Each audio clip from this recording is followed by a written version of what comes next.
Os casos de possessão interconsciencial, que tem parapsiquismo, parapatologia, etc.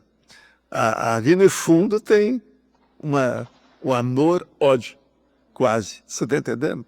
É um amor possessivo. Eu queria entender mais como é que a intrusão ela traz para essa questão do egocentrismo. Como é que a pessoa intrusiva, né? O programa todo é o seguinte, o egocentrismo, até um certo ponto, ele é super necessário para a criança. Se ela, por exemplo, não tiver uma certa defesa de si mesma, ela não consegue resistir às coisas. Ela vai se atirar num buraco, ela vai queimar-se no fogo. Então, veja, o problema da pessoa se defender é um processo egocêntrico. Então, isso é instintual, é do instinto. Agora, o que é errado é a hora que a pessoa já tem lucidez, ela é adulta, madura, experiente, e ela continua tendo essas reações infantis instintuais, quer dizer, instintivas, vegetativas, de bicho. Por isso, o egocentrismo que fica com o adulto é totalmente patológico, é uma das piores coisas que tem. Agora, por exemplo, aqui, o egocentrismo que a gente ainda pode falar, que ainda existe um pouquinho, ou vamos dizer, o mais para iniciado, que aparece mais, é principalmente o cotoveloma, que é a linda suscetibilidade, uma certa mágoa, um ressentimentozinho, entende como é que é? Essa falta de alguma coisa, se a pessoa tem carência de alguma coisa, vamos colocar como exemplo financeiro, né? Que é uma coisa. Ela fica mais egocêntrica naquilo, porque ela ainda está precisando se defender naquele setor da vida. Sei, mas veja, isso não é bem egocentrismo. É um processo de discernimento. O pé de boi todo mundo precisa. Isso aí é uma coisa séria. O pé de boi é uma das coisas da netoptaca. Essa questão que o senhor está falando do cotoveloma, muitas vezes é pela própria carência da pessoa que não tem aquilo que o outro tem. Sei, mas isso é invojo. Isso aí já é outra coisa, outra patologia. Você já desviou para outro. O negócio é ficar aí. Agora veja, em parte você tem toda a razão pelo seguinte, o egoísmo é o pai, a mãe e toda a árvore genealógica, o pomar genealógico da pessoa em matéria de patologia. O deriva dele. O primeiro, o filho mais, vamos dizer, o primogênito, o primeiro que apareceu, é o orgulho. Esse é o mais sério deles. Então, o orgulho deriva diretamente do processo egóico. Agora, o ego não tem jeito, o ego é a sua consciência, quer dizer, a sua personalidade, a situação toda que está aí. A pessoa tem que pesquisar isso tudo. Então tem o egocentrismo sadio, que é aquele da própria pessoa, ela se preocupar com ela, e passa disso que a pessoa já... Mas esse egoísmo sadio, você não precisa nem tocar muito no assunto. Pelo seguinte, a paternidade supera isso tudo, ultrapassa, melhora, entendeu? A coisa é diferente. Sim. Agora aqui também na fatologia, o senhor fala deixa eu ver aqui, Olha, estou bem que o Sérgio está aí. Ele veio porque está estudando o intercriminis e a metaptata, por isso ele apareceu. Olha. O cara está assumido, materializou-se nessa dimensão. Mas como é que é? Aqui na sexta linha, na fatologia, os ciúmes amargurantes de sábado à noite. Sim. O que isso é para querer? O que é isso, os ciúmes amargurantes de sábado? Quem é que quer explicar isso aí? Quem é que quer explicar? Por favor. Sábado à noite, geralmente, aqui em terras minhas, desde o século XX, quer dizer, o século passado, o povo vai fazer as saídas. Então, o processo. Hoje o nome é balada, mas o nome não é esse, não. Então, tem de tudo no sábado à noite. Quando as pessoas se encontram, vai ao clube, vai à boate, vai ao pub, vai ao bar, vai à festa, vai a isso, para aquilo. Entendeu? Olha, hoje a gente pode falar nisso, que hoje é domingo, né? Sábado foi ontem. Agora, foi ontem, sábado, ontem que é o problemático. Por exemplo, nesse sábado, quase sempre que cria problema. Às vezes pode ocorrer de sexta para sábado, mas geralmente é no sábado. Por exemplo, Nós estamos aqui na Rua da Cosmoética. Esse mundo foi nós que arranjamos para colocar aí. Eu mesmo dei o nome de Rua da Cosmoética porque nessa rua, aqui nessa área toda, é onde aconteceram todas as coisas aí na esquina ali, ó. Indo passa aqui a estrada, a antiga estrada lá de Guarapuava, junto com essa que passava aqui para ir para os sítios. Então aí, todo processo de sábado tinha alguma coisa. Toxicomania, gente que jogou fogo nas coisas, carro que bateu no outro, gente que desovou alguma coisa na esquina e outras coisas mais. Tudo isso era geralmente sábado à noite. Você está entendendo? Outra coisa, uma boa parte das blitz que eles fazem de trânsito nessa área, elas ocorrem no sábado. Faz mais ou menos umas 3 semanas eu estive na cidade, quando eu voltei tinha uma blitz aí. Os caras parando todo mundo. E outra coisa, os guardas nossos, todo mundo estava sabendo disso, a turma que faz a ronda, sabendo tudo. Por quê? Havia contrabandista de tóxico que estava passando por aí. Todos estavam pegando o povo. Sábado à noite, tá certo? Então o processo que eu dei é esse. Agora, tem uma série de filmes sobre sábado à noite. É só você procurar pelo título de sábado que você vai ver. Os embalos de sábado. Então, os embalos eles são os mais falados. Entende? É aquela expressão, porque hoje é sábado, João. Não, o negócio hoje é sábado é outra coisa. Na televisão é assim. Na previsão. Olha, o anúncio é assim, vocês compram essas camisas porque é só até sábado. Só até sábado. E eles falam isso. É o supermercado vendendo 40% de desconto. Só até sábado. Só até sábado. Isso é técnico. Né? Valdo, essa sinóia aqui, procurei aqui no contradicionário, inclusive técnico. E aí não achei. Agora... Se nada, aí você divira, você já anotou, aí vai ter criança. Você já anotou o que a gente está falando com isso, né? Agora... Olha, esse aí é o Verdete 1240, tem 3 páginas, 42 logias e 8 máximos. É isso mesmo com vocês? 8 máximos? Não tem nenhuma fatologia. Então tá. Agora, outra coisa. O egocentrismo, ele é neutro. Embora aqui, a maioria aqui esteja... Eu teria que falar que ali, porque quando nós nos referimos às crianças, à parte infantil, ele é neutro, né? Agora, ele é bom. Ia perguntar isso. Quando ele é positivo? Porque aqui tem alguns exemplos. Né? Mas o positivo seria o problema, por exemplo, da infância. A criança que se... dentro do struggle for life, quer dizer, a luta pela vida, ela se preserva. Então, acha da vivência do mais apto. Entende? Do mais, vamos dizer, predisposto ao problema da evolução. Isso uns ajuda os outros. Quer dizer, aquilo também de cuidar do ego, né? Positivamente, até para assistir, para também... Nós jamais podemos esquecer do ego. Agora, o problema é não ficar só em cima dele e só trazer e puxar a brasa para a sardinha do ego, entende? Tem que pensar na sardinha do vizinho. É o jeito, é a saída. Agora, outro dia que se falou que quase tudo, não sei, uma parte grande de toda a patologia é egocêntrico. Podia estar... É egocêntrica e de modo psicossomático, ou seja, é um processo de desejo, de emoção e de sensação animal.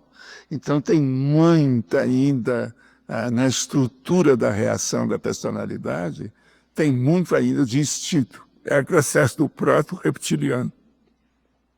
Entende? A consciência proto-reptiliana. Aí entra a consciênsula, entra a robex, que é a robotização existencial. Agora, o egocentrismo, nós temos que estudar isso, porque nós não podemos fugir disso. Outra coisa, o seu ego, ele é imperecível, ele é eterno, ele é imortal, ele é indefinido. Ele não tem ele não é finito, ele é infinito. Agora, por isso que o negócio mais sério que tem aqui na nossa vida é paradoxo, você ter uma consciência infinita dentro de um corpo finito. Isso aí é um problemão. É isso que cria mais problema. Mas veja, mas é isso que faz a pessoa deixar o egocentrismo infantil e caminhar para um altruísmo adulto, maduro, A, pronto. a resistência lá do Descartes é finita. E daí ele colocava aqui Hoje eles falam caminho em resiliência, que é processo também disso aí. É a vida. Walter, Pessoal. aqui, em relação ali, dessa maneira, mecanismos de defesa do ego, até um certo ponto, a psicologia explica um lado necessário, às vezes, de alguém utilizar esses mecanismos. Os mecanismos são necessários, às vezes, porque também nós temos, a psicologia também gosta de falar, as coleiras sociais do ego. Quando a gente fala em mecanismos de defesa do ego, é bom lembrar nas coleiras sociais do ego, que existe em cima da pessoa, que ela fica presa. Então, ela, às vezes, tem que se defender socialmente perante as coisas, e às vezes os defesas são muito assim, superficiais, bobinhas, infantis. A pessoa não arranjou outra saída, outra justificativa, outra desculpa, outra vertente para escapar. Então fica nisso. É a chamada escotilha de fuga. É o jeito da pessoa sair. Saiu pelo ladrão. Às vezes até para não enlouquecer, utiliza. Às vezes é o que a pessoa arranjou, né, na hora, é o melhor para ela. Para não dar um surto grande devido ao choque que às vezes ela recebeu. Agora, tudo isso é de base emocional na hora, né? É o processo. A gente tem que dar o desconto para essas coisas e entender a pessoa, compreender, ajudar. Nisso aí é muita gente em torno da gente com necessidade, com carência, que precisa de assistência realmente. Tem muita gente assim. É a vida. Agora aqui, por trás da maldade existe sempre um transtorno mental. Como a psiquiatria aborda tal questão? Olha, se você for olhar, toda maldade não tem razão de ser, porque é uma falta de lógica e de racionalidade, falta de discernimento para uma pessoa ser má. Isso é bobagem. Porque tudo o cosmos, se uma pessoa já tem alguma noção da realidade, conflui para fazer harmonização, para o equilíbrio, para fazer a potencialização da força dos elementos que originam aquela força. Então, tudo que a pessoa faz que vai contra essa realidade, ou seja, um problema anticosmoético, mostra que tem uma doença, um desequilíbrio. É um transtorno. A pessoa saiu da pista principal da própria evolução dela. Agora aqui, continuando. Com relação ao egocentrismo, esse é um componente predominante nos casos de timidez excessiva. O tímido é necessariamente um egocêntrico? Não, nem sempre. O tímido, geralmente, é uma pessoa que, às vezes, sofreu repressão demais, e com isso, então, ela se tornou tíbia, débil, covarde, pusilânime, medrosa. Ela sofre mais de paura. Conforme o caso, mais é a paura. É o medo. Então, é o medo disso, o medo da ridicularia, ou dela passar por ridículo, o medo dela ser João Bobo, ou Joana Boba. Quer dizer, então, ela faz força para evitar essas condições que a molestam, ou que aborrecem, ou que lhe inclinam desajustes que não são agradáveis, né? Então, isso aí é que é a situação. Agora, o que nós precisamos é de estudar, e junto com o estudo fazer muito autorreflexão sobre essas coisas. Se qualquer um aqui começar a refletir sobre se ainda comete algum deslize do ponto de vista de muito egocentrismo, se a pessoa começar a refletir, ela vai ver que tudo isso é tolice, tudo é bobagem, tudo é um erro, não tem jeito. Então, hoje, nós já temos esse nível nosso, principalmente com o curso intermissivo que a gente teve, nós já temos um nível de autodiscernimento que está despontando. Quer dizer, esse autodiscernimento, ele amplia a nossa compreensão, a coisa aprofunda, e a gente caminha para isso que nós chamamos aqui, teologia de cosmovisão. A cosmovisão é que leva para o generalismo, que leva para o atacadismo consciencial, que leva para a pessoa estudar o detalhismo, para às vezes ficar livre do detalhismo, do detalhe, daquela parcela insignificante que ele tem que desprezar, e ver o essencial, aquilo que está lá, que é a coisa mais séria. Agora, é muita gente que tem o nó górdio e buziles atacando uma coisa insignificante. Quanta gente se mata aí até hoje ainda, jovens, às vezes pessoas de uma certa idade, devido à discussão boba de futebol no botequim. Mas é uma tolice. Que é coisa mais burra do que esses hooligans, que fica aí torcedor, time de futebol se matando uns aos outros. Tudo loucura. Agora você vê hoje, tudo é um processo que as hordas de mega assediadores extrafísicos estão tudo em cima desse povo. Para chutar energia, por isso que se matam uns aos outros. Todos são vítimas, presas. Estão ali, inermes. Eles não estão sabendo o que está acontecendo. Eles são a maioria inconsciente da realidade. Né? Então, isso é terrível a gente pensar, né? Por aí. No nosso nível, o que denotaria mais esse egocentrismo? Porque é quando a pessoa pede menos para ela, já começa a fazer mais o que E o egocentrismo aqui ainda são naquelas pessoas, principalmente, que eu estava falando aí sobre o processo da monarquia, etc. Tal, feudalismo, por exemplo, que elas ainda, querendo ou não, ainda não conseguem viver sem concorrência, sem competição. A hora que entra o processo da concorrência, vem o problema da inveja, vem as comparações negativas. Veja bem, eu vivo fazendo comparação, eu vivo fazendo cotejo, eu vivo fazendo paralelismo, eu vivo fazendo confronto, eu vivo estudando aqui com vocês antagonismo. Mas o que a gente pretende com isso é alcançar o objetivo de esclarecimento, para a pessoa ficar livre do processo patológico que inclui nisso.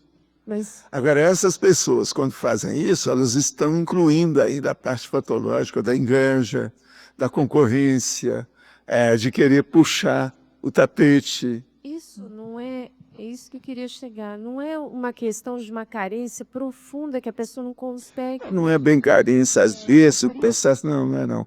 Eu não acho que seja tanto assim, não. O que eu acho mais é um problema mais de hábito. Hábito milenar que a pessoa tem presente dentro da área do bilicismo. Uma área de competição bélica, era militar. A pessoa está habituada com aquilo. Ainda não sabe conviver uma harmonia grande. Geralmente, essas pessoas precisam gastar energia. Para isso, a gente indica. Esse é que deve ser os praticantes de futebol, de esporte, disso, daquilo, entrar em competição. Vendo? Teu jeito. Isso aí substitui o militarismo, a guerra deles. Tudo é indecente. Isso se... Porque o processo todo é esse. Por exemplo, jogo é a mesma coisa. Quando a pessoa não quer participar de um esporte, a gente fala com ela, arranja um jogo. São intelectuais, a gente fala, vai jogar xadrez. Se não for xadrez, vai jogar dama, vai jogar carta. Isso, às vezes, é uma saída, não é a saída ideal. Você está entendendo? Porque tudo é a ludopatia, isso tudo também ainda é doença. Jogo excessivo é doença. O próprio bingo que estão querendo agora normalizar e institucionalizar e colocar a coisa aberta no Brasil, cria muita gente doida nisso. As pessoas que, por exemplo, passaram por esse processo de monarquia, de vidas, e que estão hoje na conscienciologia e tem essas questões, elas têm como superar isso, né? Tem não, isso aí é coisa fácil, né? Ainda é como nós falamos, a medicina sai na diurese. É processo de linctose, sai no esgoto. Porque é coisa mais superficial. Se a pessoa ela começa a ter resultado nos seus esforços com a programação existencial, estuda ele se torna secundário. Com a priorização, o que ela deve priorizar é na questão a ProEx, né? A tarefa dela existencial e ser mais assertiva dentro daquilo que dá motivação para ela, né? O trabalho, o lazer aqui. E ela é fazer a conjuminação, ou seja, juntar, fazer a confluência, a união do Mater Pensene, do maior atributo consciencial que ela tem, do mega querafor que ela acha que ela é possuidora, das tendências básicas da personalidade dela, enfim, daquela essência que constituía, vamos dizer assim, o corpus de opções, ou, vamos dizer assim, aquilo que a pessoa admite. Você está entendendo? Porque o problema todo é a pessoa fazer a experiência para ela se posicionar. Por isso nós falamos, sem o princípio da descrença ninguém chega nisso. Com o princípio da descrença ela se posiciona. Com isso ela melhora. Ela se declara dentro do universo buante da sociedade, ela declara qual a posição. Dentro desse jogo da vida humana, ela vê qual a posição que ela vai julgar. Ela está julgando, que ela quer manter a posição. Então isso ajuda.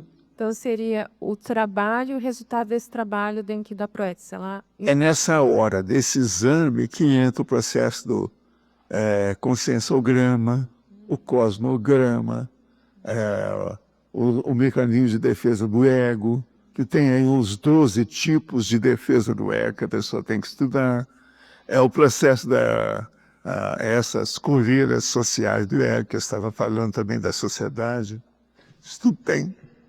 Então, quando a pessoa começa a ter uma visão disso, ela vai ver que ela é muito mais complexa do que perder tempo com essas ninharias, que é coisa muito pequena.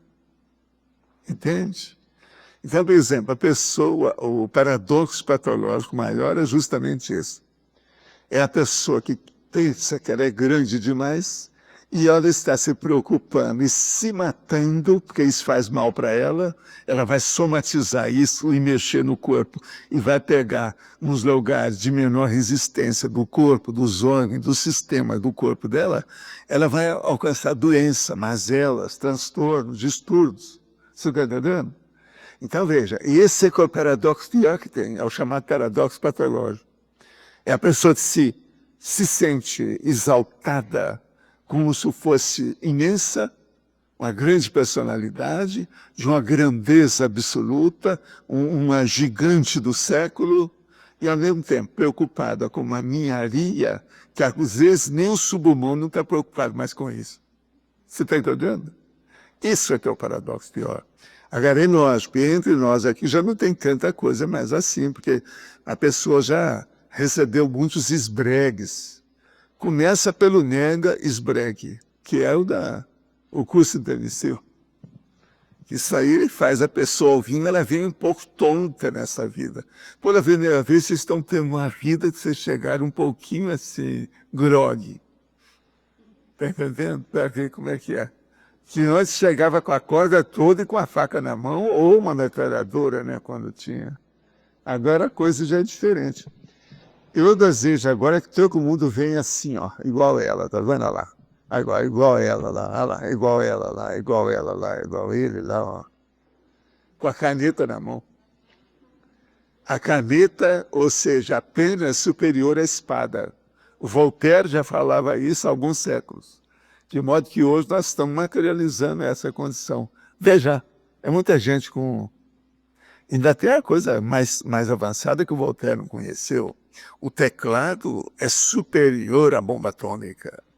Isso é melhor do que falar que a pena é superior à espada, né? Nós já avançamos um pouco. O teclado do monitor do computador, entendeu?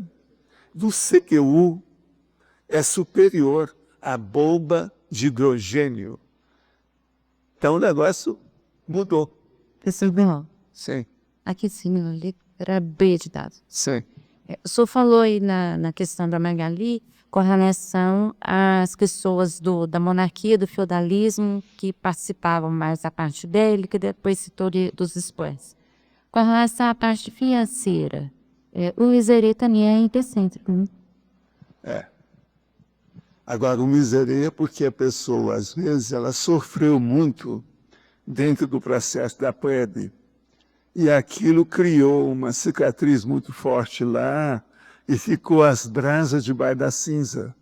Quando ela chega aqui, ela ainda não conseguiu esconder aquilo. Muito embora o restringimento físico faz a pessoa esquecer quais foram os causadores daquilo, quem é que foi que fez mal. Às vezes está tudo dentro da mesma família nuclear, tudo menos sangue, mas mesmo assim, dentro dela, a coisa é tão grande, revoltante, tão forte, que aquilo vem, supita, vem à tona, aflora e cria problema. Agora, nós todos temos que estar de olho nisso. Uma coisa muito interessante que eu chamo a atenção de vocês, eu já no Centro da Consciência Contínua falava isso. Quando você for apresentado para uma pessoa que você nunca viu nessa vida, é a primeira vez, veja as reações que você tem com a pessoa. Que às vezes são essas pessoas que os amparadores trazem para dar o clique, para dar o avanço, para dar assim a potencialização do processo da programação existencial da pessoa. Você entendeu, né? Quer dizer, aquela pessoa que você acabou de conhecer, onde é que eu coloco dentro da minha holobiografia? Qual a caixinha que eu ponho? Quem é essa pessoa? Lembre-se, nós nunca encontramos com a pessoa a primeira vez. Nós sempre vivemos com as pessoas com quem nós encontramos antes. Toda pessoa tem milhões de consciência no seu grupo evolutivo. Então, isso tudo faz pensar. Tá certo? Agora aqui, é comum encontrar professores de conscienciologia com abordagens diferentes. Ou seja, que há alguns que fazem uma abordagem mais trafarista e outros mais traferistas. Quais seriam os pós e contras de cada uma dessas abordagens? Como é a questão da amparabilidade e da assistência em cada uma das abordagens? Olha, o problema melhor que existe na vida humana, e que isso também nos envolve e é positivo, é a desigualdade das experiências. O processo nosso de nós sermos conscientes, né, de multifacetas, isso aí ajuda demais as pessoas. Então, quando você encontra essas abordagens, as pessoas estão todas em evolução. Elas estão estudando. Tem certos assuntos que são um pouco programáticos, complexos, que, vamos dizer assim, mais sofisticado que existe mais estudo. Tem professor que às vezes tem 6 meses, tem outro que tem 6 anos. Então isso varia de acordo com a experiência. Quanto mais aula o professor dá, mais experiente ele vai ficar.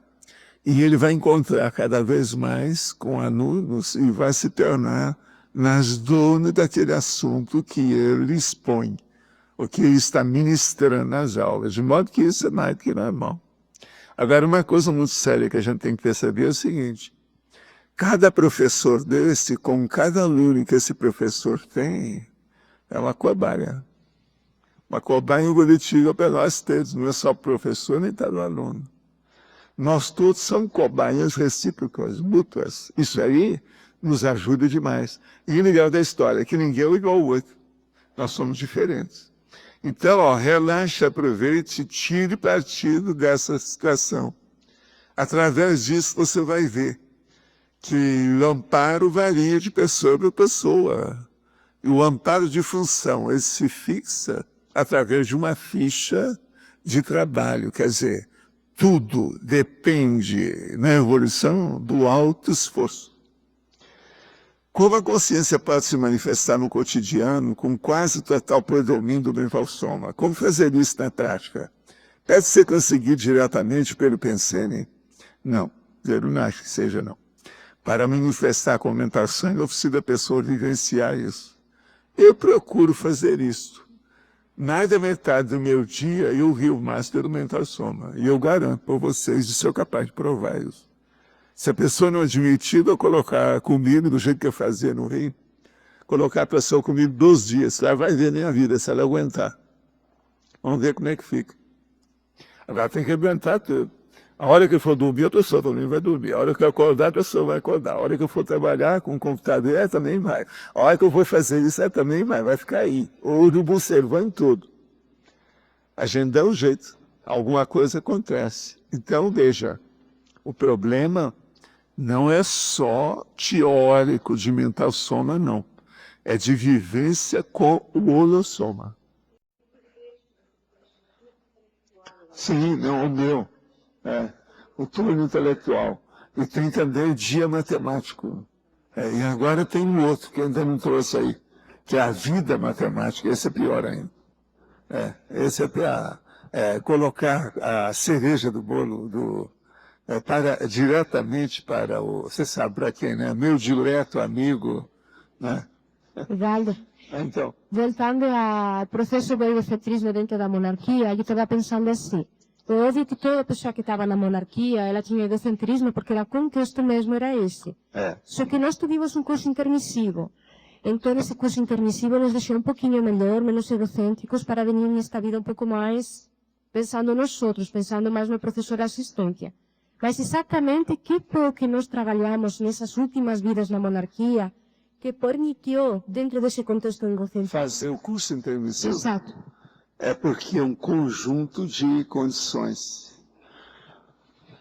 Esse conjunto de condições, a primeira coisa mais séria é o processo mental somário.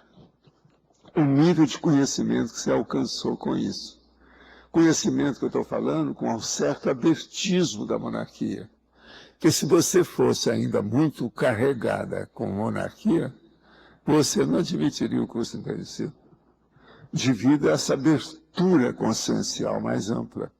Agora, junto com isso, o nível também de emprego da assistência direta ou indireta, mesmo que foi populista, ou de algum processo político mais sério, mas que a pessoa fez. Então, na ficha evolutiva dela, esses dados é que pesaram mais. Agora, outra coisa, existe aí uma espécie assim de pedra de toque, ou vamos dizer de metro de medida da consciência que os evoluciólogos serenões usam, que mede aquela média útil da pessoa em matéria de avertismo. Se aquela média chegou num certo ponto, o avertismo consciencial é um fato, ela permite.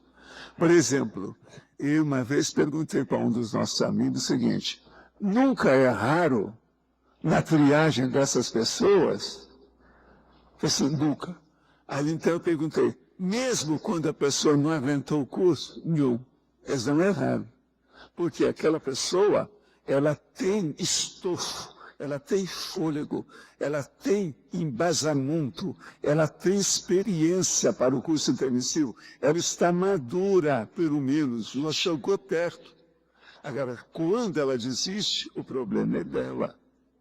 Você lembra? Eu vejo essas coisas com muita naturalidade, eu já entendo isso muito. A hora do instituto, que a gente chegava lá e dava uma função para a pessoa mais nobre, mais evoluída, mais avançada, a pessoa recusava. Quer dizer, se no instituto, com o processo da consciência, nós conversamos tudo aqui, olho no olho, cara a cara, falando as coisas todas, tem gente que salta de banda, tira o corpo fora, pensa bem isso fisicamente, como é que não deve ser. A hora que a pessoa viu aquilo tudo, isso aí é um Himalaia em cima de mim, eu não aguento. A pessoa fica com medo, você está entendendo? Então o problema é dela, mas eles não erraram. agora vale então. Agora, ó, esse nosso amigo virou para mim e falou assim, a nossa esperança é com vocês, está com vocês. Por quê? É aquilo que eu falo com o Locha, aquela coisa toda, que é o trabalho, o terceiro poder, o terceiro trabalho, serviço, tempo de serviço, terceiro tempo. Você está entendendo? Porque essas pessoas, elas não fizeram o curso intermissivo. Ficaram na porta. Não foram nem aluno ouvinte. Ficaram na porta do estabelecimento. Você está entendendo? Venderam, vamos dizer, vendeu balinha na porta, etc. Tal. Que lá eles não permitiam vender tóxico. Então deve ter sido balinha, alguma coisa assim. Tipo. Então agora veja, essas pessoas quando chegaram aqui, elas estão mais predispostas. Agora, eu já vi algumas pessoas, já nessas últimas décadas, que eu acho que é desse povo. São esses que relutam demais, que não admitem nada. Vocês viram, um dia desse, um desses se manifestou aqui nas questões. Ele falou, não, ó, eu pensava que eu tivesse curso intermissivo, mas agora depois de mais de, eu acho que é mais de 10 anos, né? E eles têm dúvida se eu tive. Estuda esse povo. Então é a turma do mais ou menos. Você está entendendo como é que é? Agora, Valdo, então você acha que o que mais peso tive na hora de superar esse egocentrismo foi o processo mental somático e não o processo assistencial. Foi o que pesou mais para a gente conseguir levar no curso intermissivo. Não, isso é o que você vai estudar, vamos dizer, o arcabouço, a estrutura patológica do processo. Então, por exemplo, Valdo, dentro dos meus estudos da monarquia, então, embasado nisso que você fala agora, para mim seria mais interessante estudar a monarquia que estava involucrada com o processo mental somático, que não é aquela que fez assistência. Não, o que você devia estudar hoje, que pode ajudar muito você, é estudar o que tinha de bom na monarquia, porque esse que tinha de bom é que permitiu a turma entrar no curso intermissivo. Eu sei que o percentual é pequeno, mas ele existe. Tipo, fala, Ele existe, o processo todo é esse. assim, estava pensando Senão nós não estaríamos aqui juntos falando essas coisas. tem dois casos muito positivos dentro da monarquia. Um é mental somático e outro assistencial. Um foi Lastanosa e outro foi Isabel, aquela Isabel que você falou, a Isabela de Aragão, né? Por exemplo, uma coisa que você podia estudar. Olha na Europa, a monarquia do século, por exemplo, 17 até o século 20, quais foram as grandes personalidades da monarquia do ponto de vista de sabedoria, gente boa? Esse é que a gente tem que olhar. Porque são esses que escaparam da monarquia. E sempre tem. Agora, não pode ser aquele que era levado no bico pelo assessor ou eminência parda, não é nada disso. Entendeu? A gente não pode exaltar nunca o Maquiavel como um dos piores caras da monarquia de todos os tempos. Agora vai no Um outro que era mais ou menos o próprio Voltaire. Ele era mais ou menos, ele não era um cara definido muito, não. Mas, por exemplo, Tem coisa negativa nele a também. Madame Pompadour poderia ser considerada Quem é? aquela que, a Madame Pompadour, aquela que A Madame Pompadour. ela subvencionou a primeira enciclopédia do Voltaire, né? Pois é, mas tu tem que ver. Ela era Essa tema da enciclopédia, por exemplo, é um caso de estudar. Quem é que ajudou? Como é que foram os sponsors? Ela fez. Quem é que foi que contribuiu? Como é que foi que esse povo todo já era? Já está querendo alguma Tem coisa. também um rei que subvencionou as coisas da Lastanosa também, mas ele não foi muito conhecido. Então, tem várias pessoas. Tem, Valdo, nós seríamos essas personalidades mesmo? Pelo que você falou, nós? Não, são vocês. Aqui são Que você vocês. falou, para Aqui, vocês é levarem dessa esse massa aqui que intermissivo. faz esse povo mesmo, que fez esse povo. Não tem outro jeito. Agora, você vê que tem as pessoas que saíram bem dessa. Olha a Maria Teresa.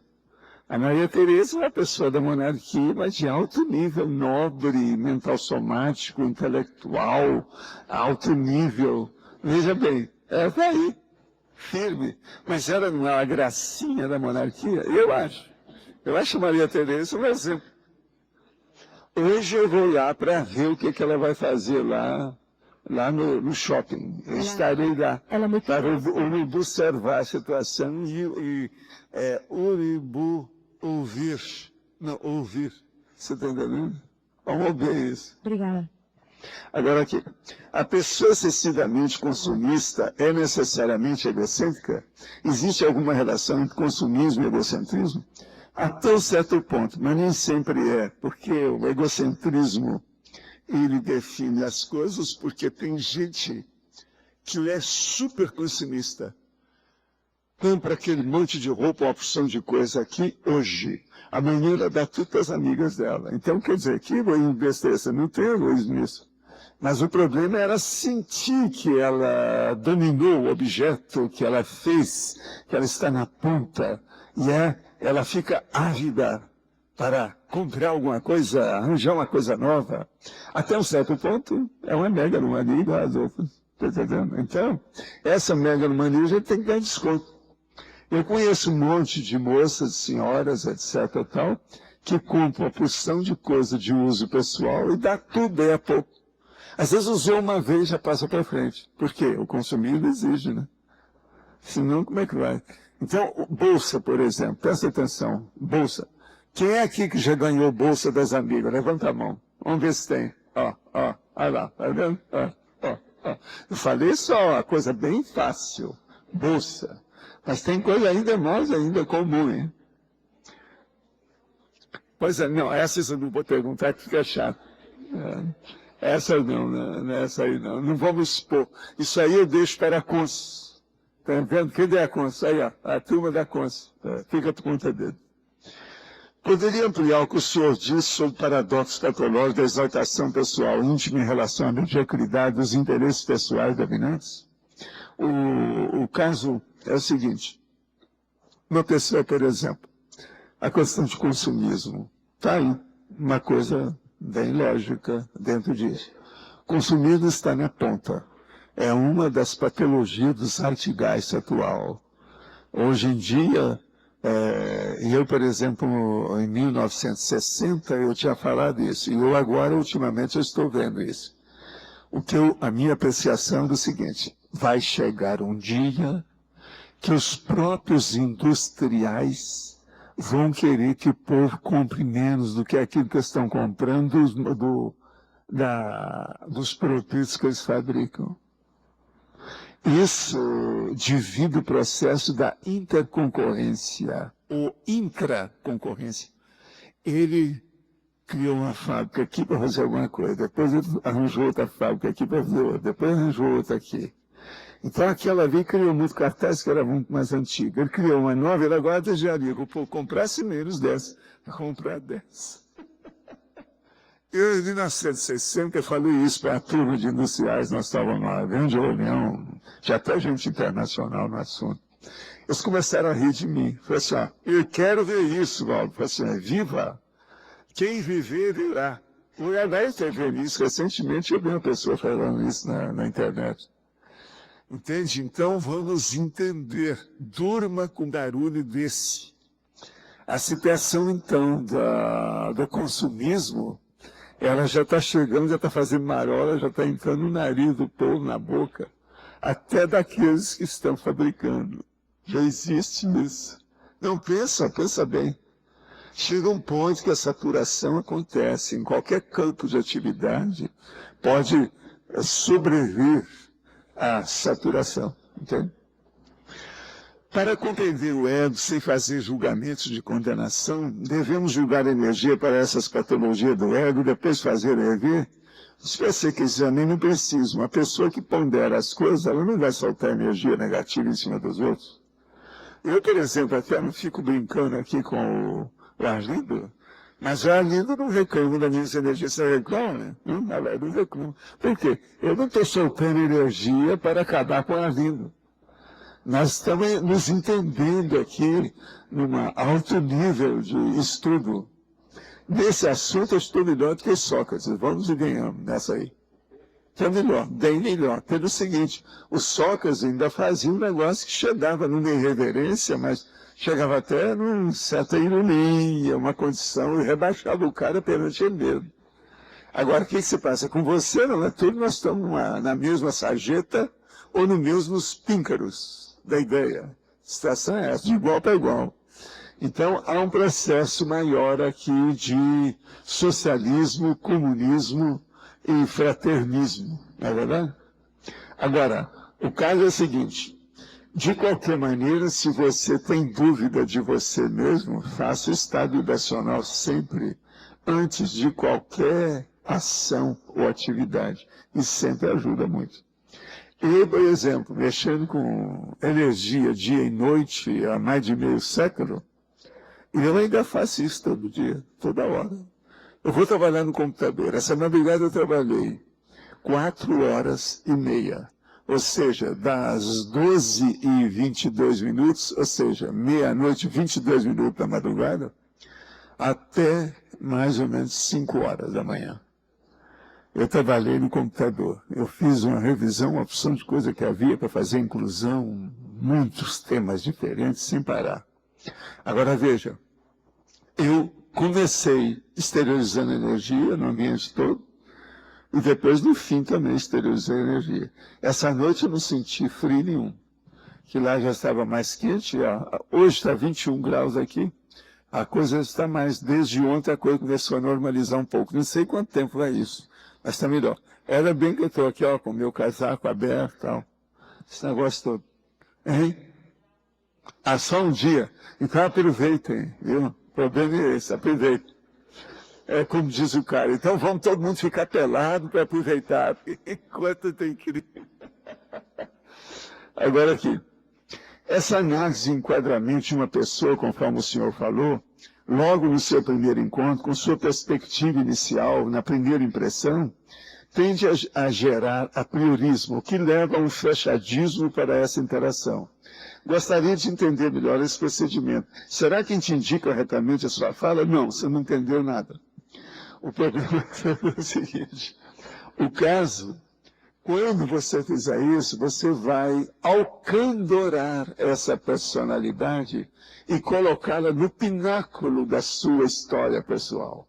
Eu não estou falando para você colocá-la na sarjeta e nem no pafô, mas na melhor posição que ela possa estar, nos píncaros da situação, no auge do melhor dela. Agora, o que se passa?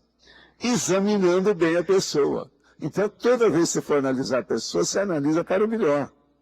Primeiro você vê o melhor, depois você vai descontando. Que a vida é assim.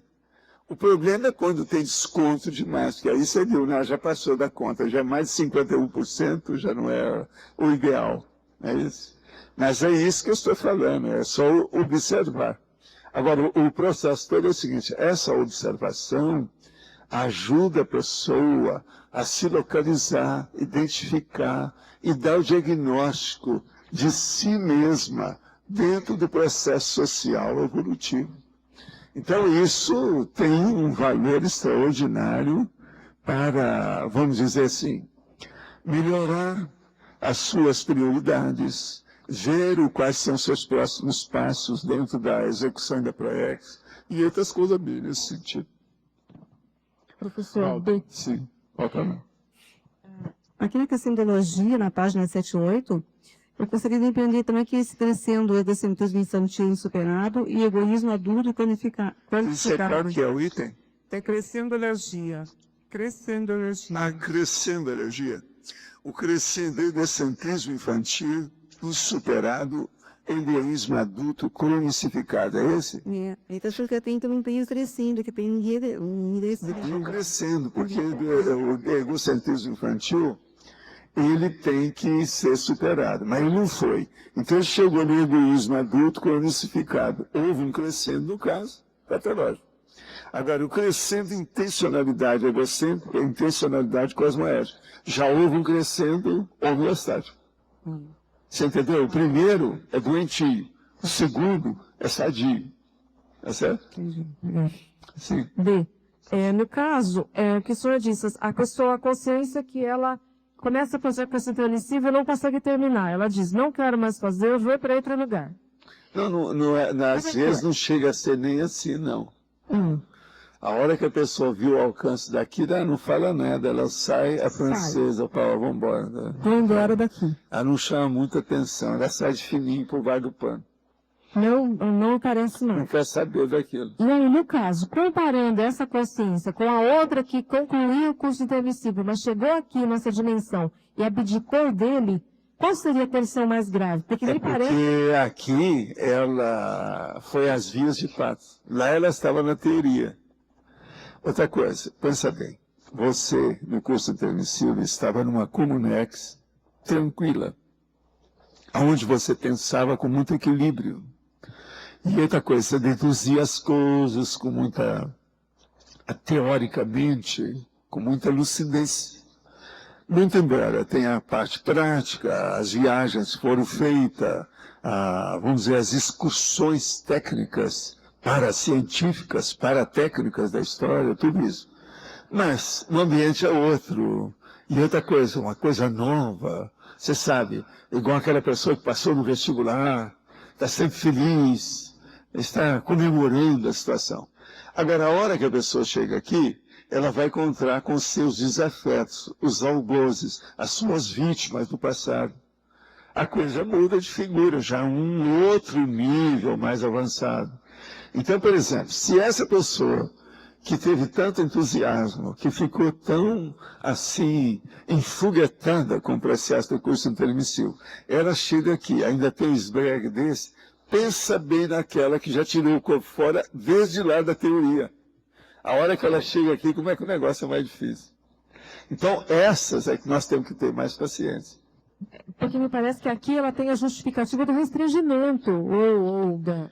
Não tem jeito, porque o curso intermissivo, ele estabelece pseudópodos, no caso, simbiontes. A pessoa tem a inspiração dentro dela, se é ou não é. Eu vou dizer para vocês o que eu acho. Desde que eu comecei a falar nos processos todos para o público, eu acho que uma pessoa sabe muito bem se ela fez o curso intermissivo ou não. Quando a pessoa fica assim, vai, não vai, até isso é autocorrupção franca. A maioria do povo. Entendeu? Vocês podem, a gente estabelece sempre, né, indúbito pro réu. Então, para certas pessoas vão fazer uma exceção, etc. Tal. Mas a maioria não tem exceção, não. É a pessoa mesmo que está tirando o corpo fora de uma maneira violenta. Então, qual seria a condição mais grave, o erro mais grave dela, sei lá? Seria ela ter... O erro mais grave é a pessoa ainda não ter alcançado um processo ou uma sensação ou uma emoção, mas o nome correto seria um conceito, uma ideia neofílica, de reciclagem, de renovação, de melhoria. Ela não viu o alcance que o curso intermissivo dá a ela de melhoria, de aperfeiçoamento, de evolução. Como o curso intermissivo é outra condição. Então, é aquilo que ele está falando. Ela está perdida na marginal, está perdida na lateral, está perdida num processo de afastamento, uma ninharia, uma bobaginha, um lixo. Você está entendendo? Você já pensou? Uma pessoa der um palacete para ela, e ela vive praticamente na lixeira do palacete. Isso não resolve. E o resto? Um palacete com a opção de cômodos, com aquela opção de coisa lá dentro, tudo máximo. E a pessoa gosta do lixo. Fica ciscando lixo todo dia. Besteira. Eu conheço um monte de gente assim. Agora, ó, inclusive a turma da monarquia, você sabe? Tem gente desse jeito. Não tem nada que ver conosco aqui, não. São outras pessoas lá comigo. Mas é. Então, veja, o departamento de lixo toma uma outra atitude. Agora, se a gente for falar em monarquia e falar em castelo, já muda de figura, porque o negócio é pior, porque lá não tinha banheiro, né? Então o negócio piora ainda mais, porque castelo não tinha banheiro, você sabe disso na monarquia. Era tudo na base dos processos difíceis. E o senhor tio, sei, compreendo, sei. Outra... se a nossa gestão na estrangeirismologia, você poderia acrescentar Edefrips, Igor Frips. Quem é que está ametando hoje para a Rosa? Você sabe quem é? É você? Por favor, anota para nós. Fala que é a sugestão da chefa, que agora ela está passando aqui uns dias aí, e que ela apareceu, era a Fênix, não é? Que ressurgiu das cinzas, ela apareceu. E outra coisa, o chefe, ela está mais magra. Meus olhos de clínica, você sabe, eu tenho um olho clínico, né? Ela está mais magra, ela está fazendo dieta, sim. Alguma coisa aconteceu com ela. Está com dieta. Coisa séria. Mas olha, ela aí é muito importante, porque ela é uma das minhas colaboradoras, né? Assumiu a temporada, mas estava trabalhando, é coisa séria, tudo mais. E agora ela pegou umas fériasinhas e veio direto para cá. Então, eu tenho que falar nisso. E o Marcelo, não tem jeito. Eu tenho que dar umas palmadas para ela, não tem jeito. Faz parte do serviço. Mas quem é que está aí com... É você? Duas perguntas. Na tematologia, você colocou neutro. Colocou tema neutro na tematologia. Sim. Queria saber por quê. Eu já expliquei isso antes. Você é toda a tarde, né? Chegou no fim. O programa todo é o seguinte. O egocentrismo infantil, a gente não pode falar que ele seja patológico. É uma necessidade que a criança seja um pouco egocêntrica para ela subsistir, ela sobreviver. Porque se ela não se mexer, o instinto dela não funcionar para defender o próprio corpo, ela acaba morrendo. No acidente, no fogo, cortando, entende? Alguma coisa se mutilando sem querer. Isso pode criar problema para ela. Então, esse é o egocentrismo de preservação infantil. É uma necessidade. Por isso que eu coloquei. A rigor, o egocentrismo é uma necessidade. Agora vamos pensar uma coisa séria. Você mesmo, na hora que você não está querendo mais viajar de avião pela Air France, agora esse ano, que você ia fazer uma viagem, isso não é egocentrismo também até um certo ponto de adulto? E não está correto até um certo ponto? Por que não? Então veja, ele é neutro. Por 21 razões, ele é neutro. Tá certo? Tem lógica, não tem? Faz sentido. A segunda pergunta, posso? Fala. Na segunda linha da patologia, você colocou o segundo ego. É o segundo ego. O que você quer? Eu não entendi. O segundo ego, por exemplo, aí, ó, você viu no televisão, o alter ego, etc. tal. É o outro aspecto. Um dia desse nós falamos aqui no segundo ego, não é isso? A gente discutiu aqui muito tempo. Olha aí os verbetes anteriores, sabe? Como eu falaria, 5 verbetes depois, nós voltamos a tocar no assunto do segundo ego. Tá certo? Que houve? Alter ego, do Zef, deu vários exemplos aqui. Não, eu e o Arlindo tivemos um alto debate sobre o assunto, foi um negócio sério. Agora aqui, enfatologia, na penúltima linha, defesa empedernida dos direitos pessoais. Qual fica o papel do advogado que no direito de família, na maioria das vezes, trabalha com egocentrismo?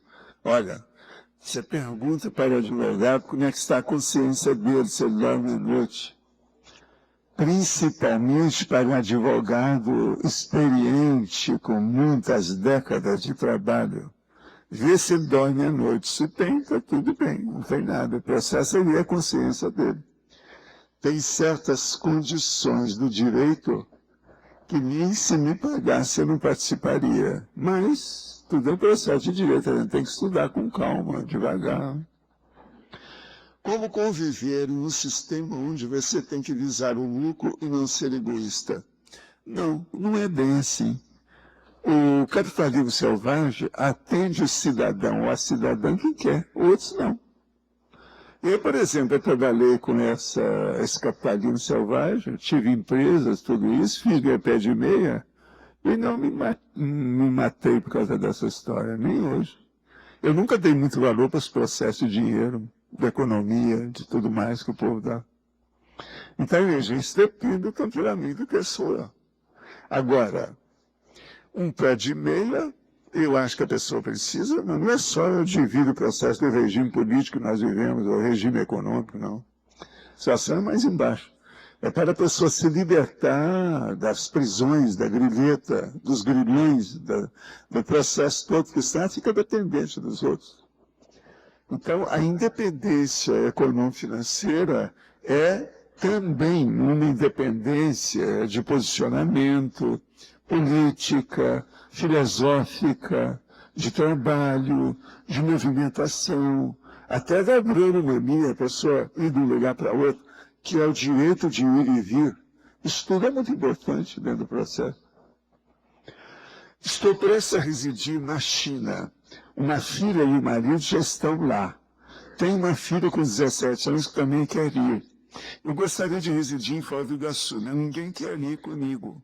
Sou eu que sustento todos. Não sei o que fazer. Gostaria da sua opinião. Essa senhora, ela é casada com um chinês, com a história toda. Agora, então, é um problema. Eu acho, se o maridinho está lá, você tem que ir para lá. E se as filhas, se houver necessidade delas irem, você tem que bater na mesa e levar as filhas, você não tem outra saída. Agora, o que eu vejo é o seguinte, eu preciso examinar isso com mais detalhes, né? Eu acho que está pouco para a gente ver. Agora, é preciso saber também o que vai acontecer na China. Onde vocês vão morar? O que vocês vão fazer? Qual vai ser o círculo social onde vocês vão trabalhar? A China tem lugares maravilhosos e tem outros dificílimos. Isso tudo a pessoa tem que ver, aonde ela vai ficar. Que aquilo lá é um cosmos, é um universo, é enorme, se ver. Então, por exemplo, se você tem dificuldade com a turma, examina bem quais são as vantagens de ir para lá. Esse local da China, o que ele tem de vantajoso? Qual o proveito que a pessoa vai tirar? Isso às vezes é importante para mostrar, porque às vezes pode ser um lugar que pode ser melhor do que aqui as coisas que vocês têm no Brasil. Depende de quem é. Se o seu maridinho está lá, é porque já tem algum interesse muito sério. Isso precisa te ver por quê. Agora, ó, a China tem coisa muito importante. Outra coisa, fala com as meninas para começar a estudar o mandarim logo que chegar lá, se elas não dominarem bem o mandarim. Começa pelo menos para ter uma conversação mais avançada, para entender os outros na televisão, no celular. Isso é muito importante do processo do mandarim na China. De modo que o processo é ponderar isso tudo, vamos com calma. Que você tenha bastante energia e inspiração para decidir o caminho, né, da equipe. Uma outra coisa, você nem falou, isso é para sempre? Isso aí é outra pergunta que tem que ser respondida. Vai para a China, é para sempre, para ficar lá, ser cremado lá no fim? Como é que é? Tudo isso porque se for lá uma temporada, não estou lendo. A temporada até é bom para as crianças, para as moças e tal. Aqui, a literatura espírita é rica em exemplos de consciência que vivem muitas existências opulentas, primas de egocentrismo. Escolheram transformar em ambientes miseráveis, junto de pessoas também egocêntricas, para se evoluir. Isso tem procedência lógica? Em um sistema dinossáurico de castas como na Índia, como isso é possível? Não, essas coisas existem, muita coisa que o Espiritismo está falando aí é real. Isso tudo ocorre. Agora, ó, eu quero te dizer, eu conheço um monte de país, tive a oportunidade de ir, claramente, com as coisas tudo a meu favor, para a Índia, fisicamente. Eu não quis ir. Que eu estive lá fora do corpo, eu nunca desejei ir à China, à Índia. No entanto, eu fui à China, fui ao Japão. Um outro lugar que eu não quis ir na ocasião, que a situação era precária, é a Rússia. Uma vez eu estava na China, eu falei assim, agora nós entramos nessa estrada aqui, nós Rússia, se quer ir, vamos embora, que a gente leva. E dentro tudo pago, a situação toda, eu falei, não quero saber de nada. Mas é para o ambiente, não. E outra coisa, tudo isso eu pondero. Jogo energia, pondero na hora. Se eu puder, escuto o amparador, vejo as coisas. Agora, nunca me arrependi de não ter ido nunca à Índia, de não ter ido nunca à Rússia. Está entendendo? No entanto, eu fui ao Japão, eu fui a Hong Kong, eu fui à China, eu fui às Filipinas, eu fui em um monte desses lugares. Está entendendo? Então, vamos pensar bem como é que é a situação, o que é que a gente estuda e qual o interesse que a gente tem. Agora, o caminho, é o jeito. Quem é que está com o microfone? Bem, ali na efeitologia, o efeito intoxicante do egocentrismo no holossoma, e depois aqui embaixo na paradoxologia, o paradoxo somática forte, egão fraco. Aí eu queria ver a correlação do egocentrismo com as doenças. O problema todo é o seguinte, as doenças, quando a pessoa é muito egóica, ela acaba fazendo a somatização dos defeitos das doenças, dos transtornos e das patologias. Tem muita gente egóica que é assim, entendeu? Ela puxa para si. Uma pessoa, por exemplo, se ela é muito mão de vaca, é aquilo que eu chamo miserê. Ela então pensa em dinheiro demais com as coisas todas, se ela passa aperto, aquilo que todo mundo quer miserê acaba passando aperto, mesmo quando tem muito dinheiro. Ele não se sente satisfeito com o nível que ele está de abastança, ele quer mais, mais, mais, mais. Com isso, ele piora o processo do corpo dele. Começa a aparecer doenças, alterações, uma opção de condições tem ali. Ele somatiza aquela condição e vira a patologia por causa da emoção dele. Entende? Então essas coisas é o que nós temos que ver aqui. Agora, isso nós estamos falando aqui sobre o paradoxo, somática forte e egão fraco. Isso é o que acontece mais por aí. É tanta gente fortíssimo, olha bem no esporte. Olha esse pouco que você vai encontrar. Uma somática enorme e o cara não vale nada. Igual aquele jogador de futebol que chegou e meteu a cabeça na cabeça dele. Né?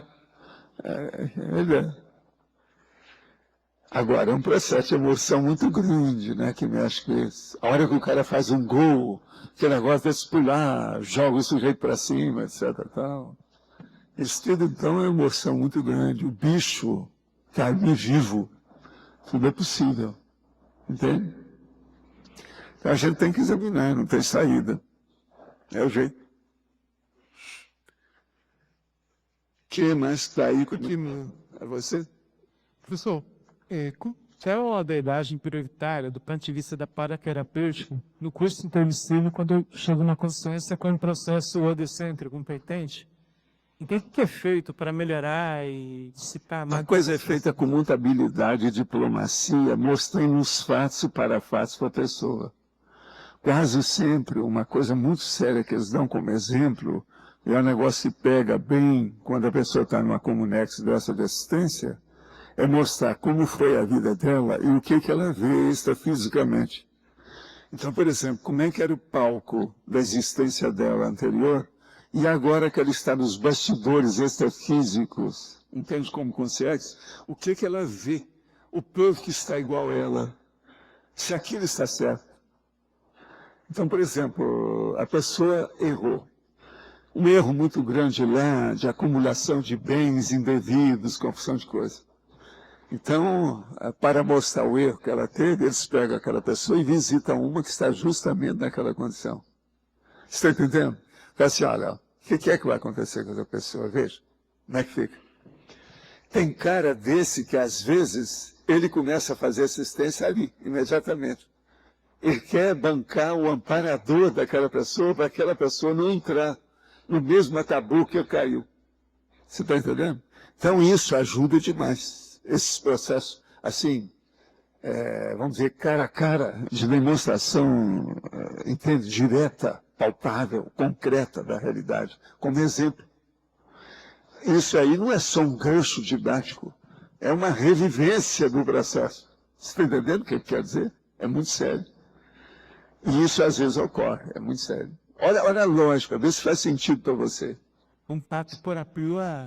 Agora, ó, lembre-se, uma comunex, às vezes, ela tem equilíbrio total. A pessoa lá, ela está despojada de muitos bloqueios de energia grossa. Então ela está mais, no mais fino e refinado da condição de entendimento que ela tem. Às vezes, num caso desse, eles tiram, jogam energia na pessoa para ela ficar mais aware, você está entendendo? Mais esperta, mais lúcida. Isso, então, melhora o modo de abordar. Porque se a pessoa está muito envolvida com o processo emocional, a abordagem fica furada, né?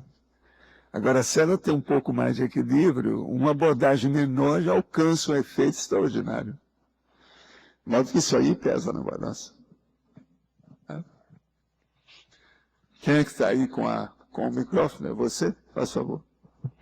Bem, também na paradoxologia, na penúltima linha, o paradoxo do fechamento da conta egocárnica propiciar a abertura da conta qualicárnica.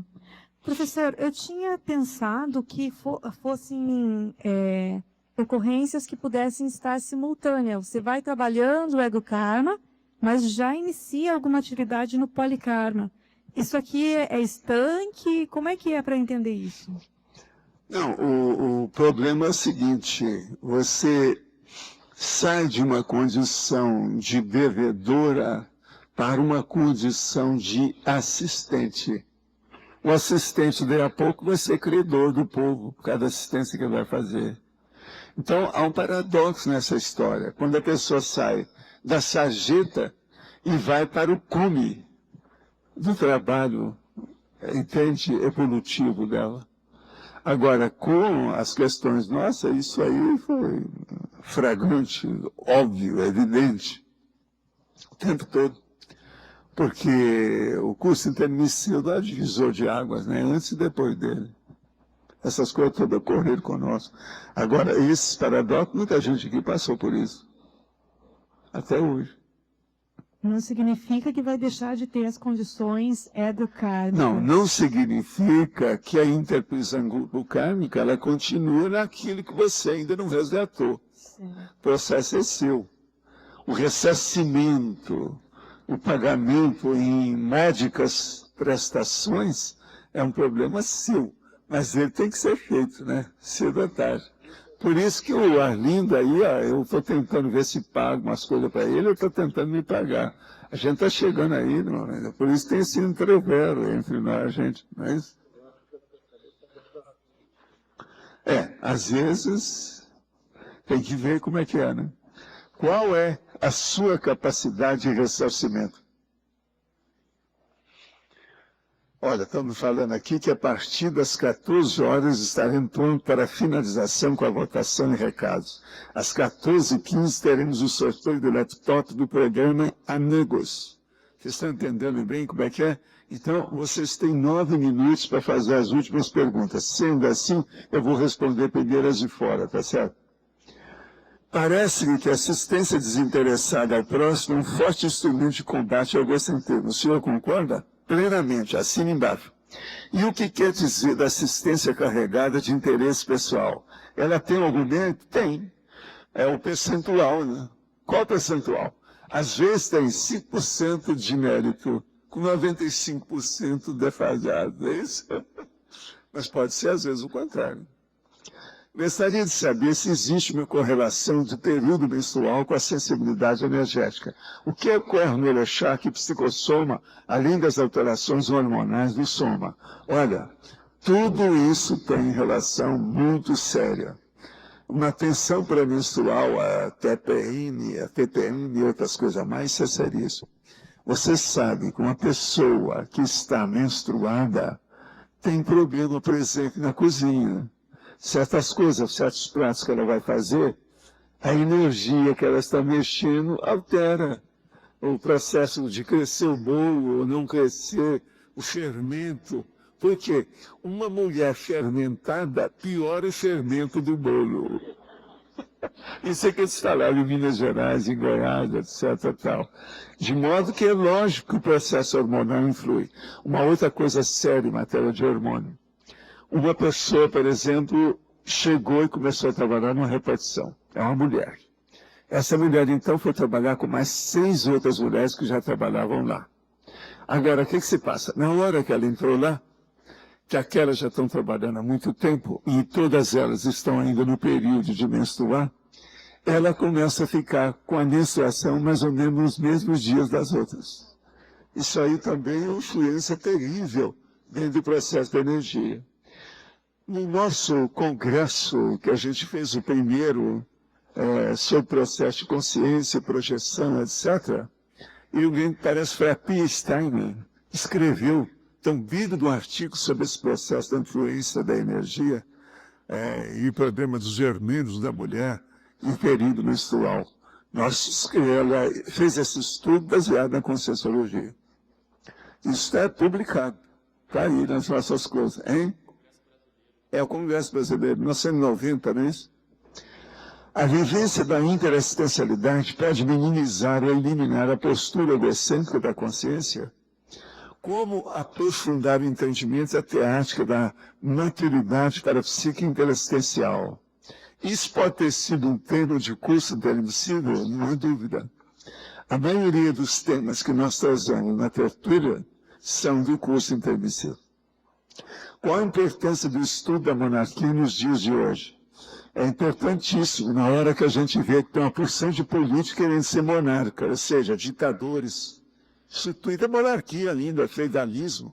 Só na América Latina nós já falamos quais são os processos: Cuba, Venezuela, Peru, Bolívia, e aqui, de vez em quando, tem os remedos.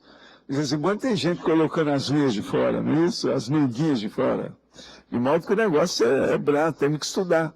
Benarquia, antes de mais nada, para o nosso amigo que perguntou, estuda o feudalismo, que você vai entender o processo do totalitarismo, da autocracia e da ditadura. Os serenões fazem visitas em curso intermissivo?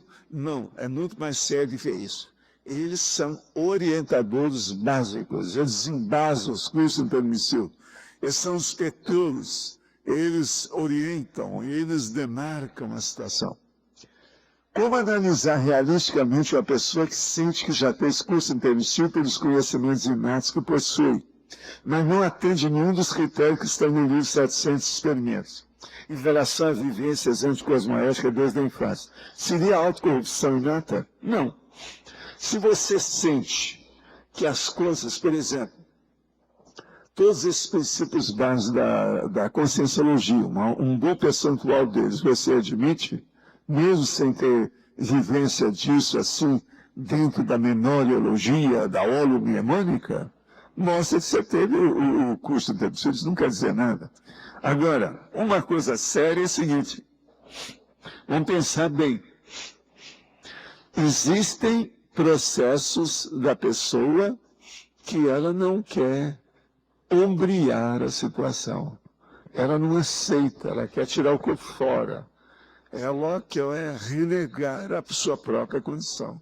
Então, para fazer uso desse, é necessário ter bastante autocrítica, para a pessoa entender o que quer que se passe, senão não dá. Você quer falar, Eu né? queria perguntar uma coisa em relação, Valdo, ali tem o antagonismo, recepção, retribuição. Como é que a gente avalia o quantum para retribuir? A recepção, a retribuição é o seguinte, isso aí seria bom você estudar com a turma lá da Apex aí do Loche, né? Que eles estão estudando lá os processos mais sérios com detalhes. O que é que você recebeu para a sua vida para executar a ProEx? E que retribuição que você já apresentou até o momento? Isso tudo é importante. Tá certo? Eu estou vendo que está chegando mais gente. Isso aí também é por causa do sorteio, né? Que vai ser feito, não é isso? Faz parte do serviço. Todo mundo está preparado. Não vai dar uma síncope ou um colapso cardíaco em alguém quando receber aquele laptop fora de série? Né? Isso é uma coisa muito séria. Vamos ver isso então. Tá certo? Tem mais alguma pergunta? Ainda tem vez.